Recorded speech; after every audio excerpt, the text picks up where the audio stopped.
Hej, jeg vil gerne snakke om et meget vigtigt problem, der er lige nu i World of Warcraft. Jeg er en af de absolut topspillere af Warlock, der overhovedet er.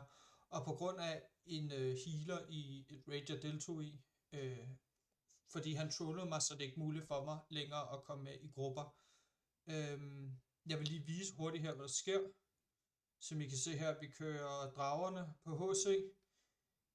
Jeg får beam uheldigvis samtidig med den, løber ud her.